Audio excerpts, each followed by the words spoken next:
नमस्कार मित्रांनो, सर्वांचं स्वागत आहे सर्वज्ञ करिअर पॉइंट या यूट्यूब चॅनलला. तर आज आपल्याला भारताची प्राकृतिक रचना पाहायची आहे. त्याचबरोबर भारताच्या प्राकृतिक रचनेचे किती प्रकार पडतात. जसं महाराष्ट्राचं आपण पाहिलेलं आहे माझे मित्रांनो, की कोकण, पठार, त्याचबरोबर सह्याद्री 3 प्राकृतिक भाग आहेत महाराष्ट्राचे. तसेच भारताचे 5 प्राकृतिक भाग आहेत आणि खास करून महत्त्वाची गोष्ट म्हणजे काय, भारताच्या प्राकृतिक भागामध्ये तुम्हाला एन-सी-ई-आर-टीच्या पुस्तकामध्ये जसाल तुम्ही, तर तिथे तुम्हाला 6 भाग पाहायला भेटेल. त्यांनी काय केलेलं आहे, की 6वा भाग थारचे वाळवंट म्हणून दिलेला आहे. पण महाराष्ट्र पाठ्यपुस्तकामध्ये मी ज्यावेळेस हे बनवलं व्हिडिओ, त्यावेळेस मला 5 भाग दिसले. म्हणून मी तुमच्यापर्यंत 5 भाग घेऊन आलेलो आहे आणि एन-सी-ई-आर-टीच्या पुस्तकामध्ये तुम्हाला 6 भाग पाहायला भेटेल. तर आपण आता अभ्यास करूया. महत्त्वाची गोष्ट म्हणजेच काय, हिमालय पर्वताची निर्मिती, तिथं तेथीस नावाचा एक समुद्र होता. जर कधी मी तुम्हाला असं म्हटलं, की आज जगातला सर्वात उंच पर्वत जो आहे हिमालय, त्याची दिवसांदिवस उंची वाढत आहे. त्याला कारण म्हणजे तिथं सॉरी, आपला बर्फाचे बर्फ जो वरच्यावर येत राहतो, त्याच्यामुळे त्याची उंची वाढत आहे दिवसांदिवस, बरोबर आहे. पण जर मी म्हटलं तुम्हाला जगातला सर्वात उंच जो पर्वत आहे हिमालय, ज्याला नेपाळमध्ये सागर माथा म्हणतात, बरोबर आहे. तिथं जर कधी मी म्हटलं एक समुद्र होता आणि त्या समुद्राच्या जागी आता पर्वत बनला आणि तोही पर्वत त्या समुद्राच्या गाळातून बनलेला, त्यावेळेस कसं वाटेल तुम्हाला? काहीतरी बा खोटं आहे. तर नाही माझे मित्रांनो, सगळ्या योग्य गोष्टी आहेत. खूप चांगल्या पद्धतीनं आकृतीच्या माध्यमातून मी तुम्हाला समजावण्याचा प्रयत्न करेल आणि तुम्ही या सेशनमध्ये बनून राहा. विनंती करेल या सर्व गोष्टी आपल्याला समजून घ्यायच्या आहे. भारताची प्राकृतिक रचना पाहतोय. महाराष्ट्राची प्राकृतिक रचनेमध्ये आपण पाहिलं होतं, महाराष्ट्राचे 3 भाग होते. कोकण होता, पठार होता आणि सह्याद्री पर्वत होता. मी यासाठी 3 इथं यासाठी घेऊन राहिलो, की तिथलं रिव्हिजन एकदम लगेच क्लिक होऊन जाते. ते प्राकृतिक म्हणजे काय? त्यावेळेस समजून सांगलेला घटक घटक आहे. इथं सुद्धा त्याच घटक आहेत, जे आपण केलेले नाहीत. देवानं केलेले आहेत किंवा नॅचरली आहेत. ओके. त्याच्यामध्ये आपण हस्तक्षेप नाही करू शकत. बरोबर नाही का? तर भारताची प्राकृतिक रचना माझ्या मित्रांनो, एकूण भारताच्या प्राकृतिक रचनेत 5 प्रकार आहेत. भारताच्या प्राकृतिक रचनेचे प्रकार किती आहेत? भारताच्या प्राकृतिक रचनेचे एकूण 5 प्रकार आहेत. पहिला प्रकार म्हणजे उत्तरेकडील पर्वतीय मैदाने. दुसरा प्रकार आहे भारतीय मैदानी प्रदेश. तिसरा प्रकार आहे भारतीय पठारी प्रदेश. चौथा प्रकार आहे भारतीय किनारपट्टीचा प्रदेश आणि 5वा प्रकार आहे भारतीय बेटे. हे पाठ्यपुस्तकाच्या हिशोबानं झालेलं आहे.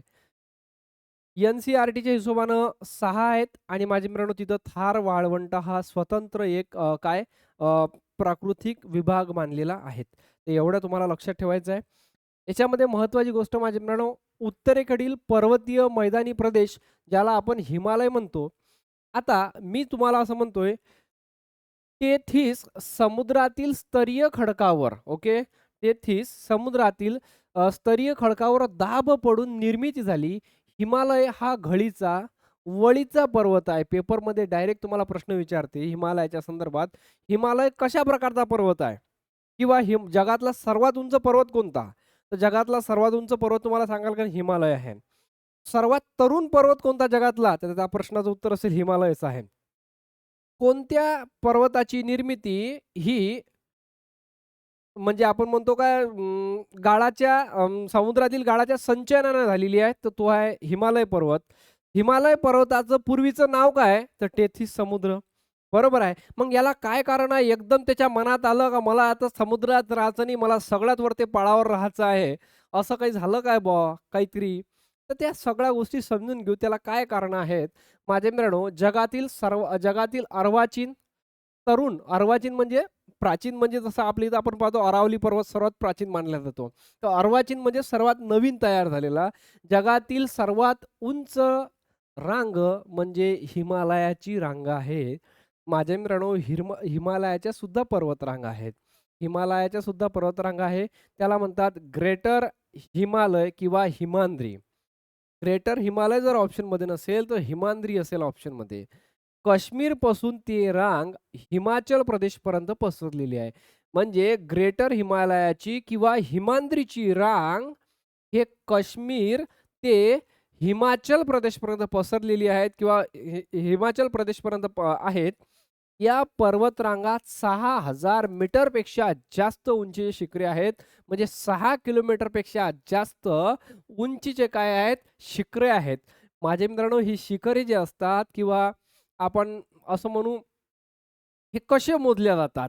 असे तर नाही मोजल्या जात, का बा एक काम करतो, का टेप धरतो मी इथं पायानं खाली, तू वर ते टेप घेऊन चालला जाय आणि ज्यावेळेस सर्वात वरच्या पॉइंटवर जाशील त्यावेळेस एक शिट्टी मारून देजो, मी समजून घेईन पोहोचला. मग लक्षातच येते बुवा किती टेप नेला यानं वरती. बरोबर नाही का? हे असं नाही मोजल्या जात. हे अशा प्रकारे मोजल्या जाते. समुद्र सपाटीपासूनची उंची माझ्या मित्रांनो याच्यासाठी विचारात घेतल्या जाते. कुठं? समुद्र सपाटीपासूनची उंची विचारात घेतल्या जातात. आपण जिथं राहतो तिथून त्याची उंची विचारात घेत नाही. हा एक जो पॉइंट आहे खूप महत्त्वाचा आहे. ओके. आता पहा माझ्या मित्रांनो काश्मीर ते हिमाचल प्रदेशपर्यंत या पर्वतरांगा 6000 मीटरपेक्षा जास्त उंची शिखरे आहेत. याचबरोबर याच्यामधलं सर्वात महत्त्वाचं म्हणजे माउंट एव्हरेस्ट याची उंची 88-48 नवीन उंची 88-48.86 अधिक दिवसांदिवस वाढतच राहते. हे जे आहेत हे नेपाळमध्ये आहे. जगातील सर्वोच्च जे शिखर आहेत ते कोणतं आहे? माउंट एव्हरेस्ट आहे आणि माझे मित्रांनो याची उंची 88-48 तुम्ही 0.86 एवढी आहे. याची जरा वरच्यावर हायलाइट करत राहा कारण की हे अपडेट होत असते गोष्टी. आता याच्यामध्ये दुसरा जो आहे कांचनगंगा आहेत. याची उंची जी आहे 8586 मीटर आणि हे सिक्कीम राज्यामध्ये आहे. भारताच्या प्रत्यक्ष ताब्यातील सर्वोच्च शिखर कोणतं आहे? म्हणजे तुम्हाला माहीत आहे 86-11 सुद्धा आहे भारतात. ते भारतातलं सर्वात उंच असलेलं आहे. असंही पेपरमध्ये प्रश्न विचारलेले आहेत, की भारतातील सर्वात उंच शिखर कोणतं? बरोबर आहे K2 ज्याला आपण गाडविन ऑस्टिन म्हणतो. बरोबर आहे. 86-11 म्हणजे 8611 मीटर, मीटर, किलोमीटर नाही किंवा फुटही नाही, मीटर. ओके. तर माझे मित्रांनो कांचनगंगा सुद्धा आहेत. हे 8586 आहे आणि हे कांचनगंगा सिक्कीम राज्यामध्ये आहे. कांचनगंगा कोणत्या राज्यामध्ये आहे? सिक्कीम पेपरमध्ये प्रश्न असाही विचारला कांचनगंगा कोणत्या राज्यामध्ये आहे? तर सिक्कीम राज्यामध्ये आहे. सिक्कीम राज्य भारतातलं सर्वात लहान राज्य आहे. कशा संदर्भात? क्षेत्रफळाने. क्षेत्रफळानं गोवा, लोकसंख्येनं सर्वात लहान राज्य सिक्कीम आहे. माझ्या मित्रांनो महत्त्वाची गोष्ट म्हणजेच काय? या भारताच्या प्रत्यक्ष ताब्यातीलच का म्हटलेलं आहे? कारण की सिक्कीम भारतामध्ये आहे. K2 गॉडविन ऑस्टिन जो आहे सध्या ते POKमध्ये येतो.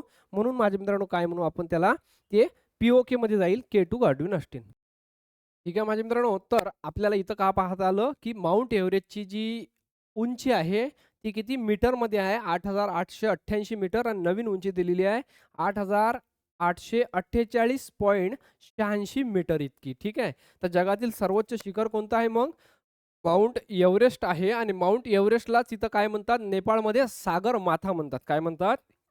माउंट एव्हरेस्टला नेपाळमध्ये सागर माथा म्हणून ओळखले जाते आणि कांचनगंगा जी आहे कांचनगंगेची जी उंची आहे 8586 मीटर आहे आणि कांचनगंगा माझ्या मित्रांनो कोणत्या राज्यामध्ये येते? सिक्कीममध्ये येते. भारताच्या प्रत्यक्ष ताब्यातील सर्वोच्च शिखर कोणतं आहे मग? तर कांचनगंगा आहे आणि POK पाकिस्तान ऑक्युपाईड काश्मीरमध्ये जे एक शिखर आहे ते भारतातलं सर्वोच्च शिखर आहे आणि त्याचं नाव आहे K2 किंवा गॉडविन ऑस्टिन 8611 मीटर आहे आणि ही सर्व उंची कशामध्ये असते? मीटरामध्ये असते. जसं महाराष्ट्रातलं कळसुबाई 1646 मीटर आणि ही उंची कुठून मोजली जाते मग? तर आपल्या समुद्र सपाटीपासून मोजल्या जात असते. आता आपल्याला मी इथं जर कधी पाहायला गेलो तर माझ्या मित्रांनो एक थोडंसं आपल्याला इथून पाहूया, की या हिमालयाची निर्मिती किंवा तेहतीस समुद्र आणि हिमालयाची निर्मिती कशी झाली हे आपण पाहण्यापूर्वीच मी एक काम करतो तुम्हाला हे सुरुवातीला याला पाहून घेऊ. ठीक आहे. आता आपला हिमालय पर्वत आहे. एवढा मोठा हिमालय का बनला? त्याला कारण आहे तिथं तर समुद्र होता ना. समुद्र कोणता होता? टेथिस हां. टेथिस नावाचा समुद्र आणि होऊ शकतं माझं प्रोनाउन्सिएशन व्यवस्थित नसेल तेव्हा कृपया समजून घ्यावं. हा जो टेथिस समुद्र आणि हिमालयाची निर्मिती याच्यामध्ये मी प्रारंभिक अवस्था त्यानंतर 2 नंबर 3 नंबर हे 5 नंबरापर्यंत दिला एवढ्या व्यवस्थित तुम्हाला समजून येईल का ह्या गोष्टी तुम्ही पहा. सगळ्यात पहिले काय दिलंय सुमारे 20 कोटी वर्षांपूर्वी 2 मोठे भूभाग होते. दिसते का रे? गोंडवाना लँड आणि अंगाव लँड. ठीक आहे. याला उत्तर भाग म्हणतात आणि याला दक्षिण भाग आपण म्हणू शकतो. आता याच्या दोघाच्या मधामध्ये तुम्ही पाहू शकता का समुद्र थाटामाटात उभा आहे. 2 जागेच्या मधामध्ये. समुद्र कसा आहे? चांगला थाटामाटात उभा आहे आणि त्याचं नाव आहे ट टेथिस समुद्र. ठीक आहे. आता हे दोन्ही भूभागांमध्ये काय आहे? हा समुद्र दिसून राहिला तुम्हाला गोंडवाना लँड आणि अंगाव लँड किंवा याला आपण उत्तर भाग किंवा दक्षिण भाग म्हणून समजू शकतो. आता याच्यामध्ये काय गाळ साचण्याची प्रक्रिया होते. आता एवढा दिवस समुद्र राहते तुम्हाला धरणात असतं गाळ दिवसांदिवस वाढत जाते. समुद्रात गाळ नसेल वाढत का? तर तेथीच समुद्रास लाखो वर्ष गाळ साचला. लाखो वर्ष जो गाळ साचला आणि गाळाचे काय असे थर बनत गेले. गाळाचे माझे मित्रांनो काय असे थर बनत गेले आणि गाळाचे थर बनल्यानंतर 3 नंबरला काय प्रक्रिया झाली, की भारतीय प्लेटची हालचाल चालू झाली.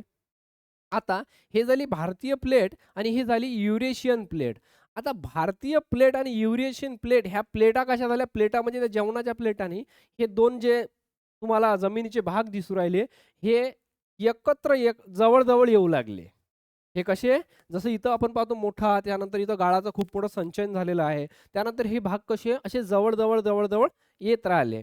आता एवढी मोठी जमीन हे जवळ-जवळ येत राहील, तर त्यामुळे काय होईल? का एक ना एक दिवस कधीतरी ते धडकणार आहे म्हणजे आहे. तर काय होते?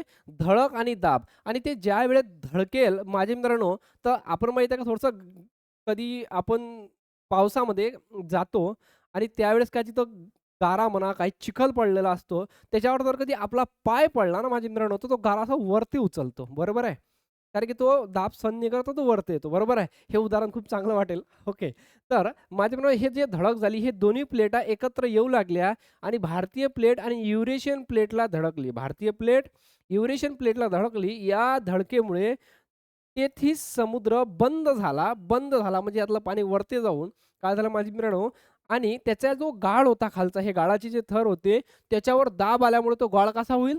वरती जाईल. तर तो गाळ वरती गेला. या दाबामुळे गाळाचे थर वर उचलले गेले. या गाळामुळे या प्रकारामुळे काय झालं, गाळाचे जे थर आहे ते वरती उचलले गेले आणि ह्या गाळाचे थर वरती उचलल्यामुळे आज आपल्याला हिमालय पर्वत पाहायला भेटतो, जो भारताच्या सुरक्षेसाठी हाजीर आहे उत्तर साइडला आणि गाळाचे थर वर उचलले जाऊन असे दुमडले गेले आणि भव्य हिमालय पर्वताची काय निर्मिती झाली. अशा प्रकारे माझे मित्रांनो आज हिमालय पर्वत थाटामाटात उभा आहे. जो भारताच्या उत्तर साइडला आहे. कोणतीही शत्रू भारताला उत्तर साइडनं अतिक्रमण करत नाही. ओके. आणि तिन्ही साइडनं जो असा भारत असा देश आहे, ज्याच्या 3 साइडला पाणी आहे.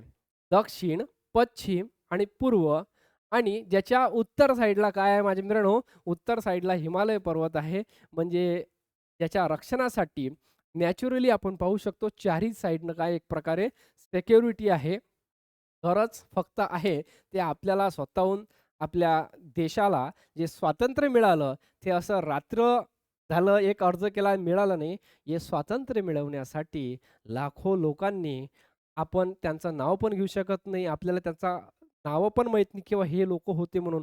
अशा अगिनत असंख्य लोकांनी हसते-हसते काय दिलेलं आहे, स्वतःचं जीवन दान दिलेलं आहे या भारत मातेच्या भूमीसाठी आणि त्यांनी जे त्यावेळेस एवढं मोठं काम केलेलं आहे, त्याच्यानंतर भारत माझ्या मित्रांनो त्या भारतात आज आपण इथं आहोत. त्यामुळे आपला भारत हा जगामध्ये विविधता असलेला एकता देश आहे. ओके. तर आपण पाहू शकतो माझ्या मित्रांनो, निष्कर्ष काय तेथीच समुद्रातील साचलेला गाळ भारतीय प्लेटच्या हालचालीमुळे आणि युरेशियन प्लेटशी झालेल्या धडकेतून वर उचलला गेला आणि हिमालय पर्वत तयार झाला. आता क्लिअर समजलं काय? हा जवळ-जवळ येत गेला. त्याच्यानंतर त्याच्यामुळे काय झालं हा गाळ वरती गेला आणि आज तो हिमालय पर्वत तयार झालेला आहे. हिमालयाची निर्मिती तेथीस समुद्रातील गाळापासून झालेली आहे. हा व्ही-आय-एम-पी पॉइंट करून ठेवा. तेथीस समुद्राची निर्मिती कशी झाली माझे मित्रांनो? तर हिमालयाच्या गाळापासून तयार झालेली आहे. तर तुम्हाला याचा स्क्रीनशॉट घेता येईल खूप चांगल्या पद्धतीनं. आणि माझे मित्रांनो भरपूर सारे पोरं मला विचारतात, "तुमचं नाव काय?" अरे माझ्या चॅनलचंच नाव जे आहे ते माझं नाव आहे पी-पी अकॅडमी म्हणून. माझं नाव प्रफुल्ल पवार आहे. आणि पोरं तर आता काही-काही कमेंट्स करणारे असतात, "सर तुम्ही म्हणजे काही-काही माझे व्हिडिओ 5-5 लाख गेलेले आहेत मराठी व्याकरणाचे वगैरे." तर तुम्हाला सांगतो मी काही मास्तर नाही तुमचा कोणी म्हणजे असा मी एक तुमच्यासारखा सर्वसामान्य माणूस आहे. फक्त आपल्या काहीतरी करायचं आहे म्हणून आपण हुशार नाही. आपण मास्तरीने. आपल्याला 1% माहिती करून घ्यायची आणि ते समोरच्याला चांगल्या पद्धतीनं समजून सांगायची. एका काळात तुम्हाला विश्वास बसणार नाही, मी 10वीत 4दा फेल आहे. म्हणजे 3दा फेल, 4थ्यांदा पास आहे. बट त्याच्यानंतर माझ्या मित्रांनो, मी एम-ए केलं, 3 विषयात पोस्ट ग्रॅज्युएशन केलं, पी-एच-डी केली राज्यस्तरामध्ये. राज्यस्तरामध्ये पेट आहे, त्याचबरोबर सेट आहे आणि एवढंच काय बिलीफ सायन्ससुद्धा आहे. आणि ह्या सगळ्या गोष्टी माझ्या मित्रांनो नंतर झालेल्या आहेत. म्हणजे एखादी गोष्ट जर कधी मला याच्यातून एक सांगायचं होतं, की तुम्हाला जर स्पर्धा परीक्षेत अपयश येत असेल, कोणी 0.25 न जाते, 0.50 न जात असेल, घाबरण्याचं कारण नाही. कारण की तुम्ही क्लास 3ला 0.25 न 0.75 न कटलेले आहेत. भविष्यात तुमची राज्यसेवा वाट पाहत आहे. त्याच्यामुळे असं होऊ शकते. घाबरून न जाता फक्त ही जी वेळ आहे, या वेळेला फक्त हसत खेळत राहा आणि आपलं कार्य जे आहे ते बंद करू नका. येणारी वेळ तुमच्यासाठी इतकी खतरनाक असेल, इतकी आनंददायी असेल, का तुम्ही आयुष्यात विचार केलेला नसेल. चला पुढे. ओके. माझ्या मित्रांनो, आता पहा, नंगा पर्वत आहे. याची जी उंची आहे 8,126 मीटर आहे आणि हा काश्मीरमध्ये आहे. त्याचबरोबर नंदादेवी पर्वत सुद्धा आहे. याची उंची 7,878 मीटर 18 मीटर असून हा उत्तराखंडमध्ये आहे. पर्वत कोणत्या राज्यामध्ये आहे हे पेपरमध्ये विचारते. आता आपण खिंड पाहूया. माझ्या मित्रांनो, एक आहे सोनीला खिंड, जम्मू आणि काश्मीरमध्ये आहे. आता कोणती? सोनीला खिंड कुठे आहे? जम्मू आणि काश्मीरमध्ये आहे. सिटकोला खिंड. बरं थांबा, थांबा, थांबा, थांबा. ही खिंड काय होय रे बुवा? आपण छत्रपती शिवरायांच्या इतिहासामध्ये खिंड लढवली अशा प्रकारच्या गोष्टी ऐकतो. पण खिंड म्हणजेच काय माझे मित्रांनो? तर खिंड म्हणजेच काय? आता मी म्हटलं, हा पर्वत आहे. ठीक आहे. आता हा पर्वत आहे. ठीक आहे. पर्वत समजलं का? आपलं सर्वसाधारण पर्वत काढण्याचा प्रयत्न आहे. आता पर्वताला हे याची उंच पॉइंट आहे. पण या पर्वतामध्ये तुम्हाला एक छोटा भाग दिसते, ते म्हणजे कमी उंचीचा आहे. कमी उंचीचा भाग आहे. आता कमी उंचीच्या भागातून इथं रस्ते तयार झालेले आहेत जाण्यासाठी. काय केलेलं आहे? इथं रस्ते तयार केलेले आहेत जाण्यासाठी, म्हणून याला खिंड म्हणतात. म्हणून याला खिंड म्हणतात किंवा खिंडी म्हणतो. तर माझे मित्रांनो, सोनीला खिंड कुठे आहे? जम्मू काश्मीरमध्ये आहे. सिडकोला खिंड कुठे आहे? हिमाचल प्रदेशमध्ये आहे. थागला खिंड कुठे आहेत? उत्तराखंडमध्ये आहे. नथुला खिंड कुठे आहे? माझे मित्रांनो, सिक्कीममध्ये आहे.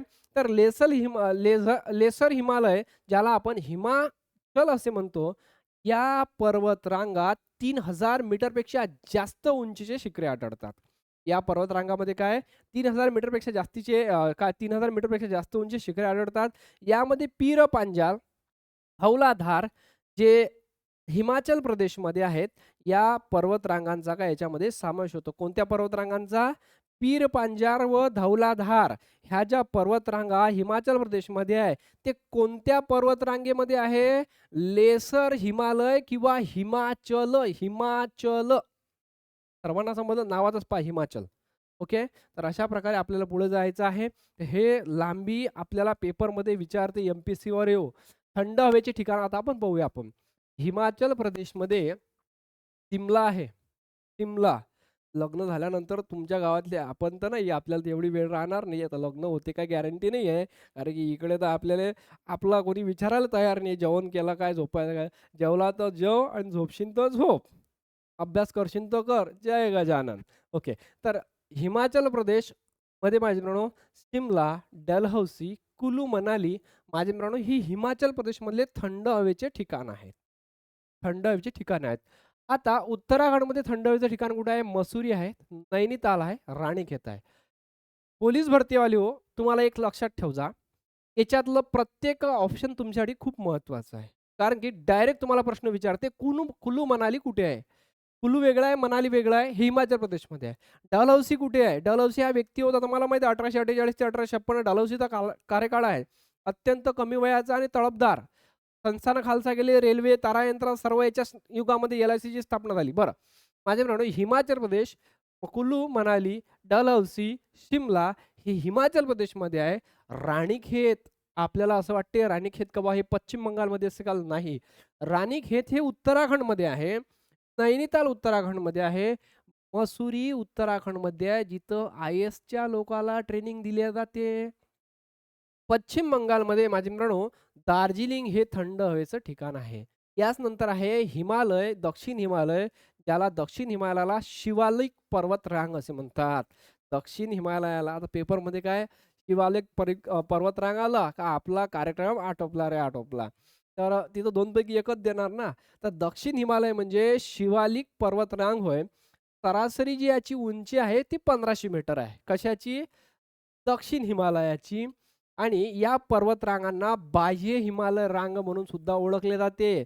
पाकिस्तानातील पोतवार या पाकिस्तानातील पोतवार या पठारापासून ते पूर्वेस ब्रह्मपुत्रा नदीच्या खोऱ्यापर्यंत पसरलेलं आहे.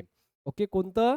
दक्षिण हिमालय. याच्यानंतर माझ्या मित्रांनो ट्रान्स हिमालय आपण पाहणार आहे. ट्रान्स हिमालयालाच बाह्य हिमालय किंवा उत्तर हिमालय सुद्धा म्हणतात. ट्रान्स हिमालयाला काय म्हणतात?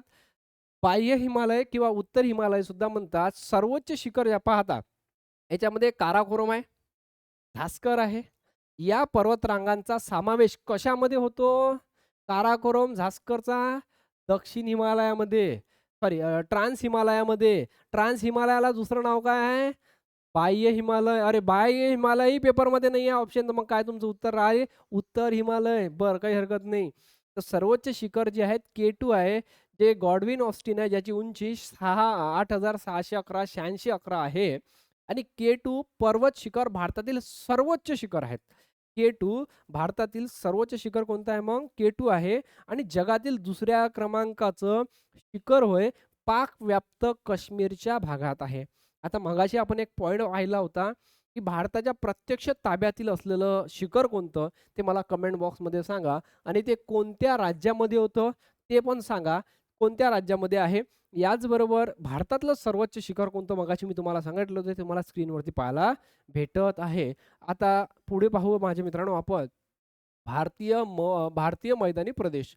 आता हा 5 प्राकृतिक विभागामधला दुसरा भाग होय. आतापर्यंत आपण एकच भाग पाहिलेला आहे. ओके. म्हणजे म्हणसाल का बुवा आतापर्यंत काय पाहिलं आपण? आतापर्यंत फक्त एकच भाग पाहिला आपण. तो भाग कोणता होता तुम्हाला अजूनही क्लिअर डायरेक्ट समोर जाण्यापेक्षा सिंहावलोकन कोण्या वेळेस कामाचं असते? उत्तरेकडील पर्वतीय मैदानी प्रदेश एवढं पाहिलं फक्त आतापर्यंत आपण. आता पाहूया आपण भारतीय मैदानी प्रदेश. ठीक आहे. आता भारतीय मैदानी प्रदेश आपण पाहायला गेलो तर माझ्या मित्रांनो याच्यामध्ये हिमालयातील पहा, हिमालयातील पठारावरील नद्यांनी वाहून आणलेल्या गाळाच्या संचयनातून निर्मिती झालेली आहे. निर्मितीनुसार हा सर्वात नवीन प्रदेश आहे. हिमालयातील पठारावरील नद्यांनी वाहून आणलेल्या गाळाच्या संचयनातून निर्मिती झालेली आहे. निर्मितीनुसार हा सर्वात नवीन प्रदेश आहे. आणि माझे मित्रांनो हे प्रादेशिक वर्गीकरण जे आहे आता आपण याचं पाहणार आहोत. भारतीय मैदानी प्रदेशाचे कसे भाग पडतात?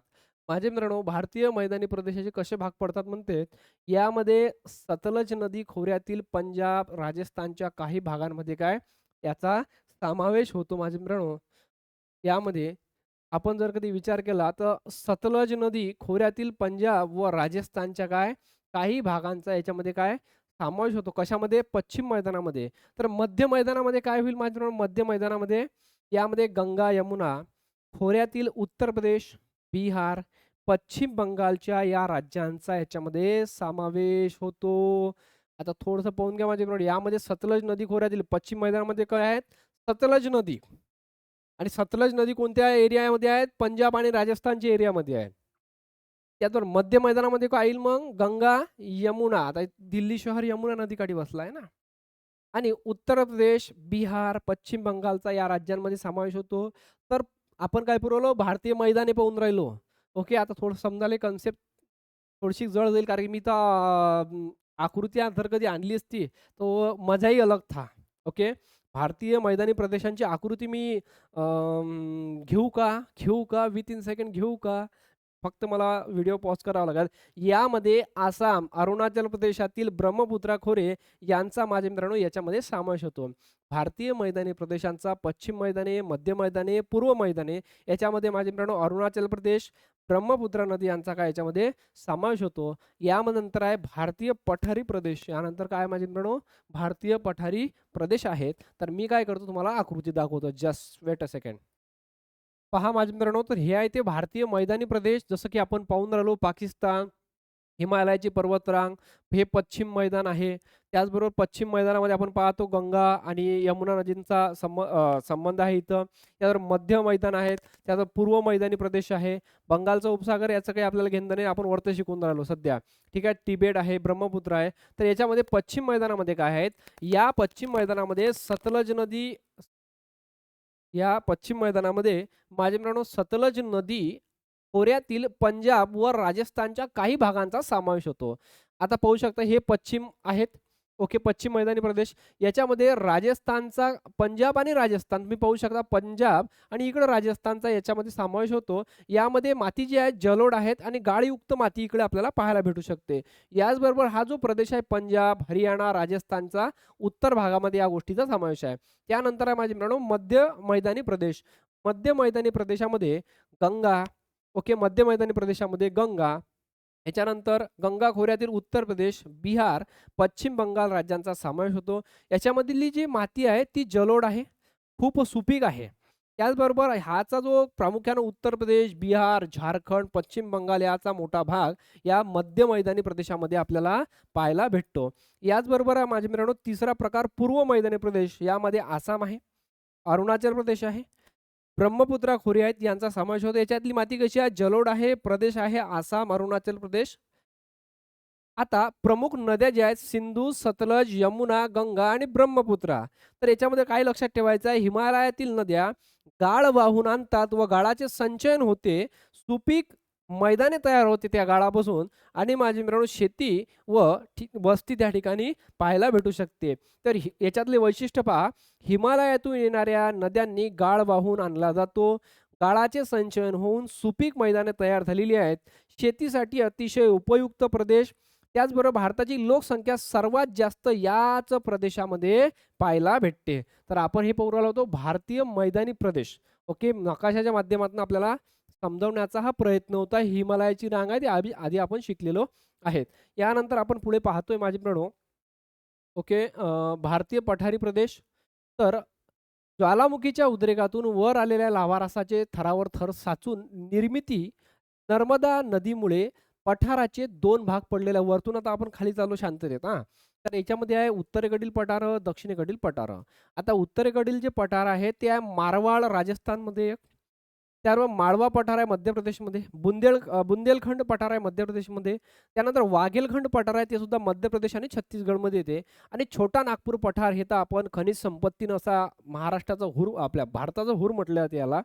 तर छोटा नागपूर पठार सुद्धा झारखंडमध्ये पाहायला भेटते. छोटा नागपूर आपल्याला नवीन पोराला आपल्याला असं वाटू शकते पोलीस भरतीच्या सरळ सेवेच्या किंवा MPSCच्या सुद्धा वाटणं साहजिक आहे.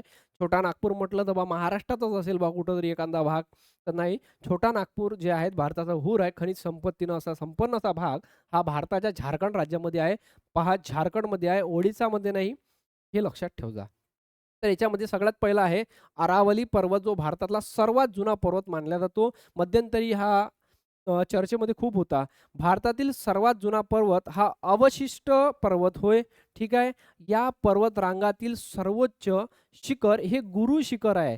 भारतात पेपरमध्ये प्रश्न आलेला आहे की भारतातलं गुरु शिखर कोणत्या पर्वत रांगेमध्ये येते? तर ते आहे अरावली पर्वतमध्ये.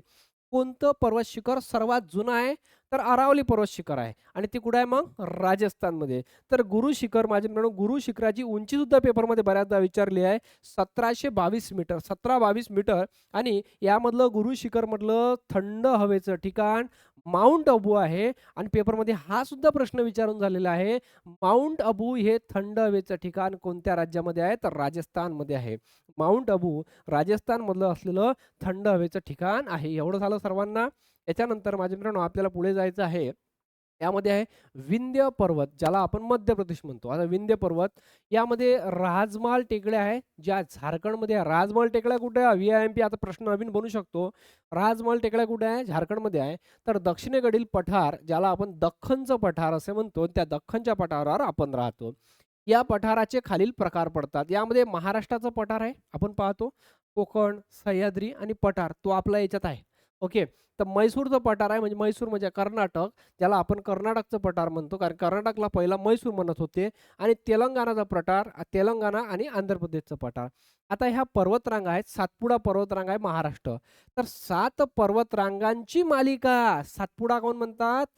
7 पर्वतरांगांची मालिका आल्याने या पर्वतरांगांना सातपुडा म्हणतात. महाराष्ट्राच्या वरच्या साईडला आहे. महाराष्ट्र एम-पीच्या बॉर्डरला लागून म्हणून तिला सातपुडा पर्वतरांग असे म्हणतात.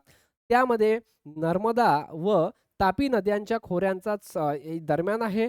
पूर्व, पश्चिम असा सुमारे 900 किलोमीटर इतका पर्वतरांगांचा विस्तार यामध्ये झालेला आहे. मध्य प्रदेश राज्यातील पचमढीजवळ म्हणजे पचमढी महादेवाला गेले असेल कदाचित मी तर नाही माझ्या भविष्यात अजून मला नाही जाणं झालं. ओके. पण भरपूर सारे गेलेले असेल आपल्या क्लासमध्ये. तर पचमढी पाहिली असेल तर पचमढीजवळ असणारं धूपगड हे या पर्वतरांगेमधलं सर्वोच्च शिखर होय. धूपगडाची उंची 1350 मीटर आहे. माझ्या मित्रांनो, सातपुडा पर्वतरांगेतला एकदम प्रामाणिक प्रश्न पेपरवाल्यांच्या भाषेत सातपुडा पर्वतरांग कोणत्या 2 नद्यांच्या दरम्यान आहे? तुमचं उत्तर झालं पाहिजे वरते नर्मदा आणि खाली तापी. वरते कोणती आहे? मधात काय आहे? सातपुडा पर्वतरांग. 7 पर्वतांची मालिका म्हणजे सातपुडा. बरं एवढंही नाही, पुढे पहा. माझ्या मित्रांनो, याच्यामध्ये काय म्हटलं तर सातपुडा पर्वतरांगेमधील सर्वोच्च शिखर कोणतं? धूपगड. बरं धूपगडची उंची किती आहे? 1350 मीटर इतकी आहे आणि या सातपुडा पर्वतरांगेमधील तोरणमाळ हे थंड हवेचं ठिकाण महाराष्ट्रातल्या कोणत्या जिल्ह्यामध्ये आहे? कमेंट बॉक्स मध्ये चिखलदरा हे अमरावतीमध्ये 1115 मीटर इतकं असलेलं आहे. पचमढी मध्य प्रदेशमध्ये असलेलं थंड हवेचं ठिकाण आहे. तोरणमाळची उंची किती आहे? जिल्हा तुम्हाला कमेंट बॉक्समध्ये सांगायचा आहे. चिखलदरा अमरावती जिल्ह्यामध्ये आहे. माझ्या मित्रांनो, जॉन विल्सन यांनी शोध लावलेला होता आणि 1115 मीटर आहे आणि 1177 मीटर अमरावतीमधलं असलेलं 1177 मीटर वैराट हे सर्वोच्च शिखर आहे. ओके. आता मी माहिती सांगत असताना ॲडिशनली होऊ शकते असं त्याला जाऊ शकते कारण की मी त्या गोष्टी एवढं परफेक्ट नाही ए आय नाही ना आपण ए आय चुका करून राहिला. तर आपलं तर एक 1350 ग्रॅमचा मेंदू आहे. बरोबर नाही का? त्याच्यात कसं आहे दिवसभरात भरपूर असते. साखर आणण्यापासून तेल आणण्यापर्यंत रात्री झोपण्यापर्यंत भरपूर सारे कामं साठवा लागते. सोबतच अभ्यासही साठवा लागते. नाही का? होऊ शकते गडबड-सरबड. एवढी माणूस आहे. चुकणारा प्राणी आहे. चुकला नाही तर घडणार कसा? बरं असू द्या. माझे मित्रांनो, तोरणमाळ हे नंदुरबार ओके काही हरकत नाही. चिखलदरा अमरावतीमध्ये आणि पचमढी माझे मित्रांनो मध्य प्रदेशमध्ये आहेत. याचबरोबर आता पूर्व घाट आपण याच्यामध्ये पाहणार आहोत. पूर्व घाटाच्या डोंगररांगा या सलग डोंगररांगा नाहीत. पूर्व घाटाच्या डोंगररांगा या सलग डोंगररांगा नाहीत. दख्खनच्या पठाराची पूर्व सीमा निश्चित करणाऱ्या व पूर्व घाटाच्या डोंगररांगांना बंगालच्या उपसागराला समांतर अशा पसरलेल्या आहेत. पठारावरून वाहत येणाऱ्या कावेरी, कृष्णा, गोदा आदी नद्यांनी झीज घडवून आणल्यामुळे या डोंगररांगा तुटक स्वरूपाच्या आहेत. या प्रदेशाला ओडिशात महेंद्रगिरी, मलयगिरी आणि आंध्र प्रदेशमध्ये नल्लामल्ला म्हणून ओळखल्या जातात. नल्लामाला म्हणून ओळखल्या जातात. सर्वोच्च शिखर महेंद्रगिरी याची उंची 1501 मीटर असून अर्माकोंडा 1680 मीटर, गलिकोंडा 1643 मीटर ही महत्त्वाची शिखरे माझ्या मित्रांनो कोणत्या घाटात आहे? पूर्व घाटात आहे. पूर्व घाटातलं सर्वोच्च शिखर कोणतं मग? कमेंट बॉक्समध्ये. पूर्व घाटातलं सर्वोच्च शिखर कोणतं? महेंद्रगिरी. ठीक आहे. अर्माकोंडा 1680, गलिकोंडा 1643 आणि आपण पेपरमध्ये आतापर्यंत हाच प्रश्न पाहिलात बरं, की महेंद्रगिरी कोणत्या राज्यामध्ये आहे? तर महेंद्रगिरी ओडिशात आहे. आणि तेच पूर्व घाटातलं सर्वोच्च मानण्यात आलेलं आहे. मला थोडंसं इथं पॉइंट चेक करा. नल्लामल्ला म्हणून ओळखलं बरं. नल्लामल्ला आंध्र प्रदेशमध्ये आहे. ठीक आहे. तर माझे मित्रांनो, आपल्याला पश्चिम घाटी किंवा सह्याद्री घाट पाहू आपण. त्याचा आपल्याला अभ्यास आपल्या महाराष्ट्राच्या भूगोलामध्ये मी चांगला करून घेतलेला आहे. एक सेशन त्याच्यासाठी स्पेशल दिलेलं होतं. तर आपण तरी आता आल्यानंतर त्याला रिव्हिजन करणे खूप गरजेचं आहे. माझे मित्रांनो, आता आपण पाहत आहे पश्चिम घाटी किंवा सह्याद्री पर्वत. पश्चिम घाटी किंवा सह्याद्री पर्वत अरबी समुद्रास समांतर असणारी पर्वतरांग भारताच्या पश्चिम किनारपट्टीस सह्याद्री समांतर आहेत. हा पर्वत दख्खनच्या पठाराची पश्चिम सरहद निश्चित करतो. उत्तरेस तापी नर्मदा नदीपासून 1600 किलोमीटर एवढी आहे. यापैकी महाराष्ट्रात सुमारे 750 किलोमीटर इतकं लांबीची सह्याद्री पर्वतरांग आहे. या पश्चिम घाट याला सुद्धा ओळखला जातो. सह्याद्रीची उंची उंचीकडे उत्तरेकडे वाढत जाते, दक्षिणेकडे कमी होत जाते. पश्चिमेकडे माझे मित्रांनो पश्चिमेकडला जो उतार आहे काय तर सह्याद्रीची उंची उत्तरेकडे वाढत जाते तर दक्षिणेकडे कमी होत जाते. पश्चिमेकडे सह्याद्रीच्या उतार एकदम तीव्र असून निलगिरीच्या दक्षिणेस बालाघाटच्या खिंडीमुळे काय त्याची सलगता नष्ट झालेली आहे. ओके, त्याची सलगता नष्ट झालेली आहे. दक्षिणेकडे अन्नामलाई व कार्डमम या नावाने त्या ओळखल्या जातात. यामध्ये माझ्या मित्रांनो अन्नाईमुडी 2695 मीटर केरळमध्ये आहे. अन्नाईमुडी पेपरमध्ये प्रश्न कोणत्या राज्यात किती मीटर सगळं विचारलं जाते. कोणत्या आहेत, पूर्वेत आहे, पश्चिमे आहेत, कोणत्या घाटात आहेत. कुद्रेमुख याची 1892, कळसुबाई 1646 महाराष्ट्रातला अकोला तालुका आणि अहिल्यानगर जिल्हा, नीलगिरी तामिळनाडू आणि निलगिरी हा पर्वत पूर्व घाट व पश्चिम घाटाला जोडणारा निलगिरी हा गट आहे. सर्वोच्च शिखर आहे माझे मित्रांनो डोट्टा बेट्टा, याची उंची 2637 मीटर असून थंड हवेचं ठिकाण आहे उटी. इथं काय आहे माझे मित्रांनो थंड हवेचं ठिकाण उटी आपल्याला पाहायला भेटेल आणि उटी हे थंड हवेचं ठिकाण तामिळनाडू या राज्यामध्ये आहे. तर उटी हे थंड हवेचं ठिकाण कुठं आहे मग तामिळनाडू या राज्यामध्ये आहे. एकदा आपण काय करूया भारतीय किनारपट्टीचा प्रदेश पाहण्याआधी आपल्याला इथं विंध्य पर्वत पाहिलं होतं आपण. याचबरोबर माझे मित्रांनो भारतीय पठारी प्रदेश, यानंतर आपल्याला झालं विंध्य पर्वत पाहिला आपण, पूर्व घाटाच्या डोंगररांगा पाहिल्या आपण, त्यानंतर त्याची सलगता पाहिली. आता भारतीय किनारी प्रदेश पाहणार आहोत आपण. तर भारतीय किनारी प्रदेशाच्या आधी जर याचा नकाशा मला भेटला तर मी तुम्हाला दाखवतो. पाहू द्या मला याचा नकाशा मिळेल का अवेलेबल.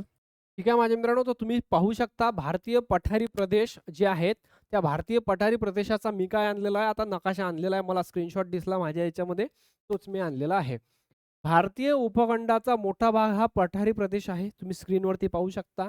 उत्तरेपासून दक्षिणेकडे हा असा विस्तारलेला आहे, तेही तुम्ही पाहिलेलं आहे. याचा प्रमुख भाग आहे मालवा पठार, पाहू शकता मालवा पठार हा आहे. बुंदेलखंड पठार हा आहे बुंदेलखंड. त्यानंतर दख्खनचा पठार हा आपला पुरा महाराष्ट्र याच्यामध्ये येतो. त्यानंतर छोटा नागपूर पठार आपण तुम्ही स्क्रीनवरती पाहू शकता. हुर वगैरे तुम्हाला बोललो तुम्ही. यानंतर माझ्याकडे दख्खनच्या पठाराची काय वैशिष्ट्य आहेत.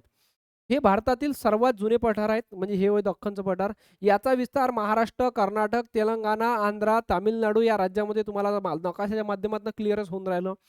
सरासरी उंची याची 500 ते 1000 मीटर आहे. याच्यामध्ये काळी माती आहे, आपल्या इकडे कापूस पिकतो आपण. त्यानंतर खडकाळ जमीन आहे, ते पण आहेत. यानंतर कमी पाऊस ही याची वैशिष्ट्य आहे, बरोबर आहे. याचबरोबर इतर महत्त्वाची पठारे काय आहेत, तर याच्यामध्ये मालवा पठार आहे, जो मध्य प्रदेशमध्ये पाहू शकता. मालवा पठार हा मध्य प्रदेशचा भाग आहे. बुंदेलखंड पठार हा मध्य प्रदेश व उत्तर प्रदेशमध्ये येते. हा बुंदेलखंड पठार आहे, ठीक आहे.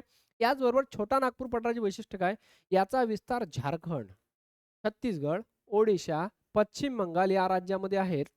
माझे मित्रांनो छोटा नागपूर पठार खनिज संपत्ती कोळसा, लोखंड, मॅग्नीज भरपूर आहेत. सरासरी उंची 600 मीटरच्या आसपास आहे. सरासरी उंची कशी माझे मित्रांनो 600 मीटरच्या आसपास आहे. भारतीय उपखंडाचा भाग हा कसा आहे, एक प्रकारचा पठारी भाग आहे. आपण स्क्रीनवरती अशा प्रकारे पाहू शकतो. माझ्या मित्रांनो मला ह्या सर्व गोष्टी क्लिअरली समजल्या असतील. ओके, मी भारतीय पठारी प्रदेशाचा नकाशा तुमच्यासाठी घेऊन आलेलो होतो आणि तुम्हाला काय करायचं आहे, ह्या नकाशाच्या माध्यमातून मी काही सेकंद तुम्हाला देतो, ते पाहून घ्यायचे आहे. ठीक आहे माझे मित्रांनो, यानंतर आपल्याला पाहायचा आहे भारतीय किनारपट्टीचा प्रदेश. मुख्य समुद्र किनारा हा जो आहे 6100 किलोमीटरचा आहे. मुख्य समुद्र किनारा भारताला किती लागला, तर त्याची उंची वाढली, त्याची सॉरी उंची म्हणतो त्याची वाढली म्हणते, प्रत्येक महाराष्ट्राची सुद्धा वाढली, पण अजून अधिकृतरित्या त्याच्यावरती घोषणा झालेली नाही आहे. किनारपट्टीवरील राज्य जे आहेत गुजरात आहे, महाराष्ट्र, गोवा, आंध्र प्रदेश, तामिळनाडू, कर्नाटक, केरळा, ओडिशा आणि पश्चिम बंगाल हे किनारपट्टीचे राज्य आहेत.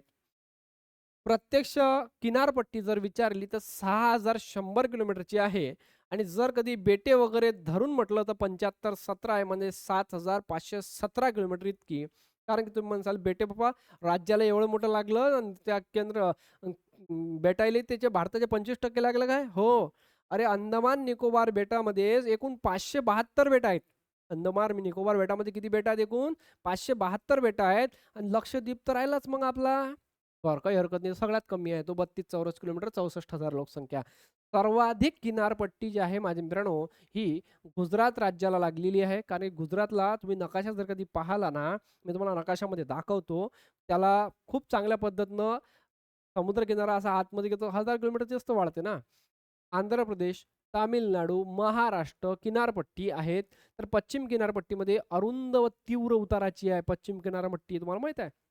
आपल्या कोकणातल्या नद्या किती स्पीडनं वाहतात का? त्यांचं मन आहे स्पीडनं वाहायचं. हां, हां, हम स्लो में चलने वाले नहीं, हम तेज चलने वाले हैं. नाही. पाणी हे उताराच्या दिशेनं वाहते. एवढा मोठा सह्याद्री पर्वत आहे. सह्याद्री पर्वतावरून पाणी ज्यावेळेस खाली जाईल त्याची स्पीड ऑटोमॅटिकली वाढत जाईल माझे मित्रांनो. त्यामुळे काय ते तीव्र उताराच्या वाहील आणि त्या तीव्र उताराच्या असल्यामुळेच माझे मित्रांनो स्पीडनं पाणी वाहल्यामुळे त्या खोलसुद्धा होईल ना. हां, चला. या किनारपट्टीस गुजरातमध्ये कच्छचे द्वीपकल्प व महाराष्ट्रात कोकण व कर्नाटकात कारवार, केरळमध्ये मलबार या किनारपट्टीच म्हटल्या जाते. आता हा प्रश्न इतका सहज नाही बरं.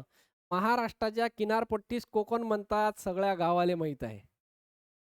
पण पेपरमध्ये प्रश्न हे एम-पी-एस-सी वाले विचारतात की नाही 4-5 राज्य देतात आणि कोणत्या राज्याले किनारपट्टी कोणत्या नावाने ओळखले जाते असं म्हणतात.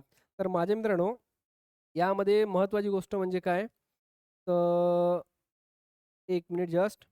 तर ते जे आहेत, मी जे म्हणतो, की केरळच्या किनारपट्टीला मलबार म्हणतात. पेपरमध्ये वन लाइनर विचारला आहे. पोलीस भरतीला सुद्धा एम-पी-एस-सीला जोड्या लावामध्ये.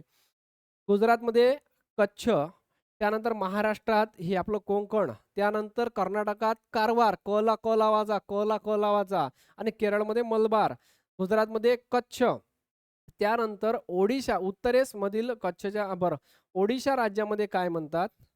ओडिशा राज्यामध्ये काय म्हणतात? कमेंट बॉक्समध्ये तुम्ही सांगा किनारपट्टीला. ओडिशा राज्यामध्ये काय म्हणतात? यानंतर उत्तरेस गुजरातमधील कच्छच्या रणापासून दक्षिणेस कन्याकुमारीपर्यंत पश्चिम किनारपट्टीचा विस्तार आहे. पूर्व किनारपट्टीच्या तुलनेमध्ये पश्चिम किनारपट्टीचे मैदानं अरुंद आहेत.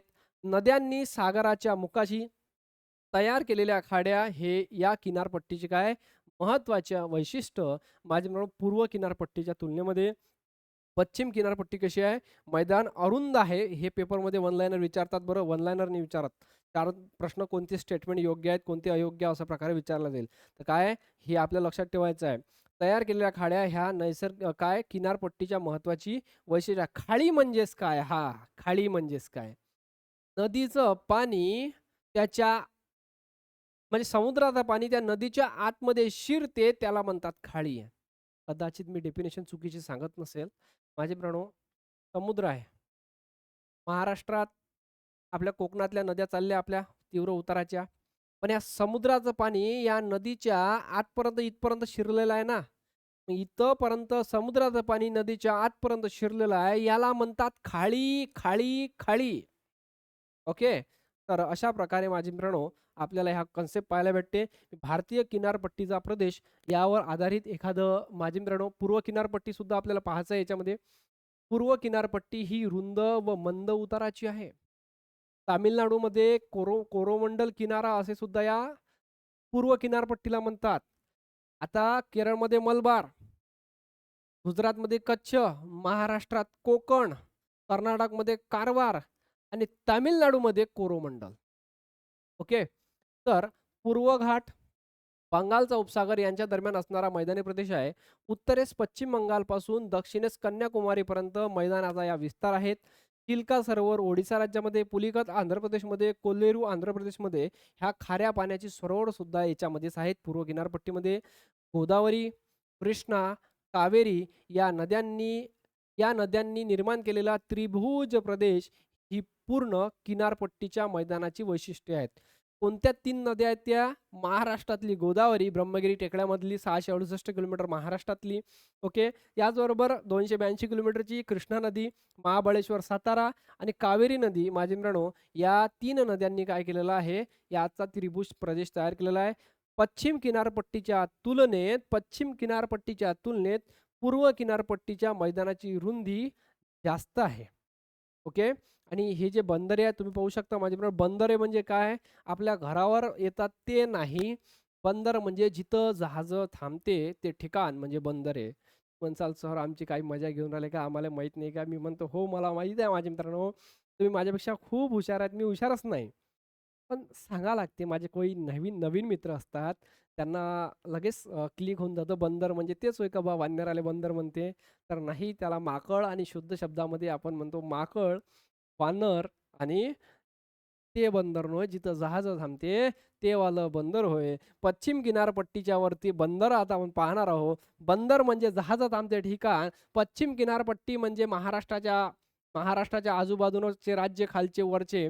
तसेच महाराष्ट्राच्या वर गुजरात राज्य आहे म्हणजे कांडला तिथं बंदर आहे. यानंतर सुरत बंदर आहेत. मुंबई महाराष्ट्रात आहे. नावाशेवा आहे. याचबरोबर मार्मागोवा आहेत.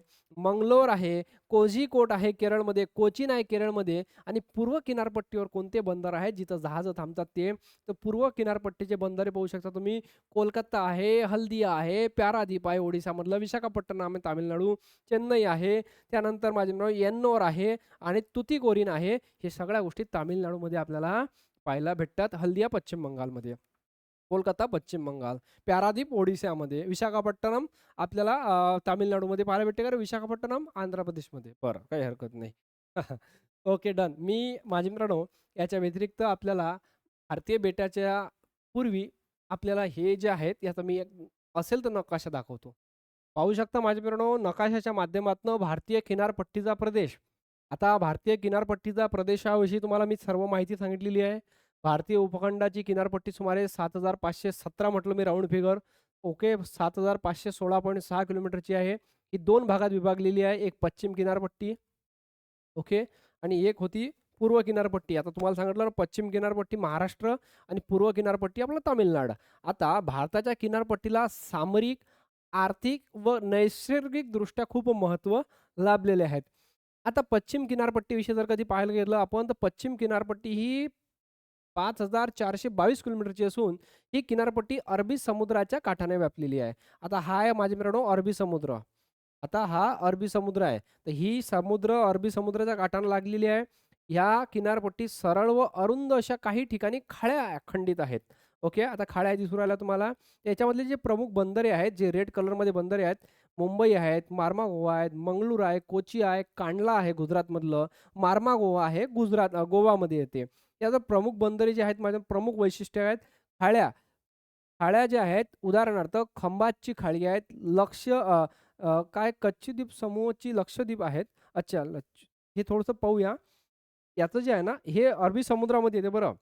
लक्षद्वीप बेट कोणत्या समुद्र आहेत? दक्षिण आहेत, बंगालच्या उपसागरात आहे की अरबी समुद्रामध्ये आहे? तर लक्षद्वीप हे भारतातलं सर्वात लहान बेट आहे. त्याचं क्षेत्रफळ 32 चौरस किलोमीटर असायला पाहिजे आणि 64,000 लोकसंख्या असायला पाहिजे आणि सर्वात साक्षर असायला पाहिजे. तर माझे मित्रांनो ही लक्षद्वीप अरबी समुद्रात असणारा बेट आहे. ह्या पेपरमध्ये बऱ्याचदा विसरून झाला आणि त्याचा हा फोटो आहे लक्षद्वीपचा. पाहू शकता तुम्ही. ठीक आहे. आता एवढं झाल्यानंतर माझे मित्रांनो उरलं पूर्व किनारपट्टी.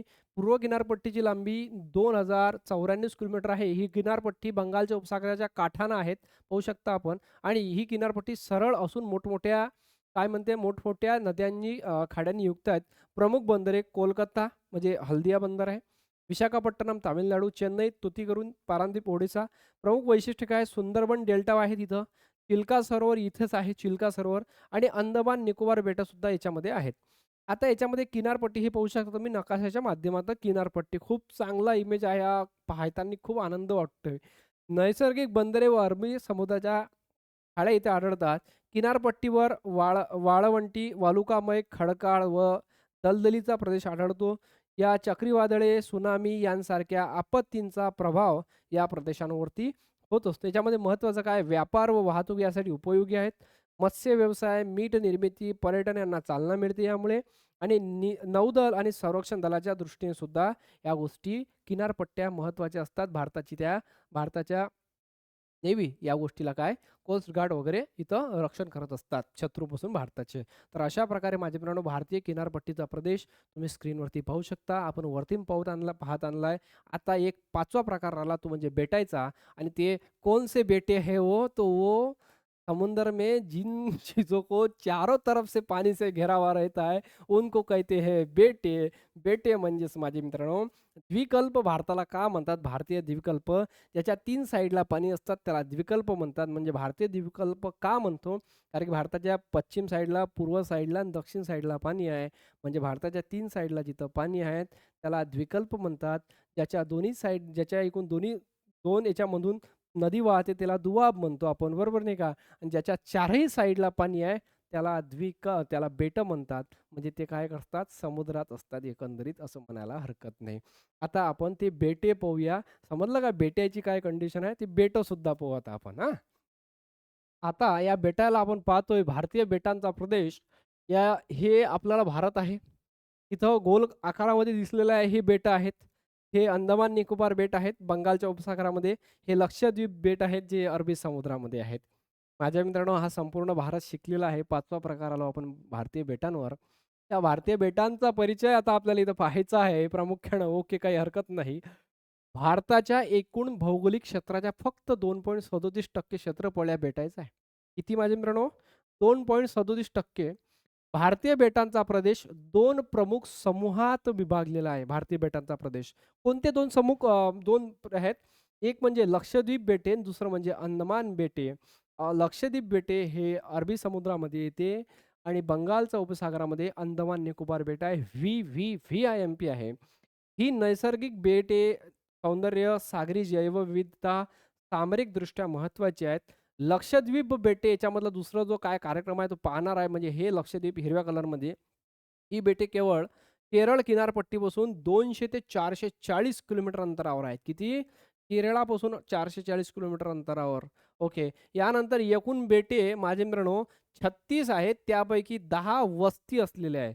म्हणजे इथं काय क्लिअर झालं? लक्षद्वीप जे बेटे आहेत एकूण 36 बेटांचा समूह असून त्याच्यावर पैकी 10 बेटांवर काय आहे? आता हे 36 टिंब दिसत नाही म्हणून म्हणता का? समजून घ्या. ओके. त्याच्यापैकी 10 याच्यावर माझे मित्रांनो वस्ती आहेत. म्हणजे माणसं राहतात तिथं. प्रशासकीय मुख्यालय त्याचा कावरत्ती आहे. म्हणजे लक्षद्वीपची राजधानी काय आहे? कावरत्ती आहे. आपण याच्या आधी ऐकलं असेल. महत्त्वाची बेटे कोणती याच्यामध्ये? कावरत्ती, मिनी काय, अमिनी, अगत्ती, अत्रोद्द, किल्टन हे या अक्षद्वीप बेटाचे महत्त्वाची बेटे आहेत. ही बेटे प्रवाळ बेटे भिंतींनी बनलेली आहेत. पेपरमध्ये डायरेक्ट प्रश्न आजपर्यंत विचारलेले आहेत, की भारतात जे बेटं आहेत, लक्षद्वीप बेटं, तर माझ्या मित्रांनो ते लक्षद्वीप बेटे म्हणजे कशापासून बनलेले आहेत? तर ते प्रवाळ बेटे आहेत. हे पाहू शकता तुम्ही प्रवाळ बेटं कसं असतंय. खूप छान आकृती दिलेली आहे इथं. ओके. तर मला असं वाटतं मी थोडंसं झूम करू का याला? अरे बाप! भयानक झूम उरालं तर हे. होऊ शकता माझे मित्रांनो हे ते बेट आहे. ठीक आहे. किती सुंदर दिसते बेट. हे हां. आता माझ्या मित्रांनो याच्यानंतर आपल्याला पाहायचं आहे अंदमान व निकोबार बेटे. अंदमान व निकोबार बेटे बंगालचा उपसागर ही बेटे भारताच्या पूर्व बंगालच्या उपसागरात आहे. दिसते का रे बुवा रेड कलरमध्ये? हां. हां. याच्यानंतर माझ्या मित्रांनो, इथं एकूण बेटे 836 आहे. अंदमानमध्ये 572 बेटांचा समूह ऐकला होता. अंदमान प्लस निकोबार ही 36 वस्ती असलेली त्यापैकी बेटं आहेत. प्रशासकीय मुख्यालयाचं पोर्ट ब्लेअर आहे आणि महत्त्वाची बेटे आहेत उत्तर अंदमान, दक्षिण Andaman, Baratang, Havelock, little Andaman, Karwar, Nicobar, great Nicobar. Okay. तर ही बेटे ज्वालामुखीय उत्पत्तीची असून घनदाट वनसंपत्ती व जैवविविधतेसाठी काय प्रसिद्ध आहे. माझ्या मित्रांनो ही जे तुम्ही पाहू शकता हे अंदमान निकोबार बेटं आहेत आणि तिथं आपल्याला साधारणतः भारतापासून 3200 किलोमीटर दूर असायला पाहिजे असं मला वाटते हे. आणि मी एकदा झूम करतो याला. पाहू शकता तुम्ही खूप सुंदर असं दृश्य या बेटांचं आहे. ओके. तर माझ्या मित्रांनो याचं काय महत्त्व आहे ते पाहूया आपण. सामरिकदृष्ट्या महत्त्वाचे आहेत. भारतीय नौदल व सुरक्षेसाठी उपयुक्त आहे. पर्यटनासाठी आकर्षण व निसर्गरम्य बेटे आहेत. समुद्रकिनारे आणि प्रवाळ भिंती आहेत. समुद्र जैवविविधता, समुद्र जीवसृष्टी व दुर्लभ प्रजातींसाठी संवर्धन आहेत आणि मत्स्य उद्योगासाठी सुद्धा हे बेट उपयुक्त आहे. खूप छान असे बेटं माझ्या मित्रांनो आपल्याला इथं पाहायला मिळत आहेत. तर विनंती आहे माझ्या मित्रांनो सगळ्या गोष्टी तुम्हाला व्यवस्थितरित्या समजल्या असेल आणि भारतीय बेटांचा प्रदेश एकदा आपण पी-पी-टीवर काय लिहून आणलं त्याला पण जाणून घेऊया. ओके. भारतीय बेटांचा प्रदेश. 5वा भाग आहे आपल्याला भारतीय बेटे. माझ्या मित्रांनो अंदमान निकोबार याच्यामध्ये भारतीय बेटांमध्ये अंदमान निकोबार आहे. बंगालच्या उपसागरामधील ही जलमग्न बेट आहेत. यामध्ये 204 बेटं असून निकोबारच्या दक्षिणेकडील इंदिरा पॉइंट हा अति दक्षिणेकडील टोक आहे. हे व्ही-आय-एम-पी आहे. भारताचे अति दक्षिणेकडील टोक आहे इंदिरा पॉइंट. त्यानंतर लक्षद्वीप बेटे आहे. अरबी समुद्रातील हा प्रवाळ बेटांचा समूह आहे. यामध्ये एकूण 36 बेटं असून या समूहाची समुद्र सपाटीपासून सरासरी उंची केवळ 5 मीटर एवढी आहे. तर भारताच्या दक्षिणेकडील माझे मित्रांनो टोक हे कन्याकुमारी आहे आपल्याला पाहायला भेटेल. भारतीय नद्यांचे सुद्धा 2 प्रकार आहेत. हिमालयीन नद्या, पठारावरील नद्या आणि हिमालयीन नद्याच्या सुद्धा पूर्व वाहिनी, पश्चिम वाहिनी नद्या आपल्याला पाहायला भेटतात. गंगा नदी आहे, त्यानंतर आपल्याला सिंधू नदी आहे, त्यानंतर आहे ब्रह्मपुत्रा, पूर्व वाहिनी नद्या, ह्या नद्या, शरावती नद्या, ह्या सगळ्या गोष्टी आपल्याला नेक्स्ट सेशनमध्ये पाहायला भेटणार आहे. विनंती करतो तुम्हाला सेशन कसा वाटला नक्की सांगा. भारतीय किनारपट्टीचा प्रदेश पाहिला आपण, यानंतर भारतीय बेटांचा प्रदेश पाहिला, यानंतर तेहतीस समुद्र हे समजून घेतलं सुरुवातीला. यानंतर माझ्या मित्रांनो आपण उत्तरेकडील मैदानं पाहिलं. ओके. आणि आपल्याला मैदानी प्रदेशसुद्धा पाहायला भेटला. यानंतर भारतीय पठारी प्रदेशसुद्धा पाहायला भेटला आणि सर्वात शेवटी आपण जे पाहिलेल्या गोष्टी आहेत त्या म्हणजे भारतीय बेटांचा प्रदेश. ओके. डन. विषय आवडलाच नक्की सांगा. कसं वाटलं ते पण सांगा. आता छोटासा प्रयत्न आहे तुम्हाला समजून सांगण्याचा. ओके. माझी काही टीम नाही आहे. मी काही मोठा माणूस नाही आहे. एकटाच आहे. एकटाच तयार करतो, एकटा शिकवण्याचा प्रयत्न करतो. ओके. पटलं तर घ्या, नाही समजलं तुमचा सुझाव द्या. आम्ही त्याच्यावर नक्की काही प्रयत्न करू आणखी कोणत्या ना कोणत्या चांगल्या पद्धतीनं जय हिंद, वंदे मातरम, भारत माता की जय.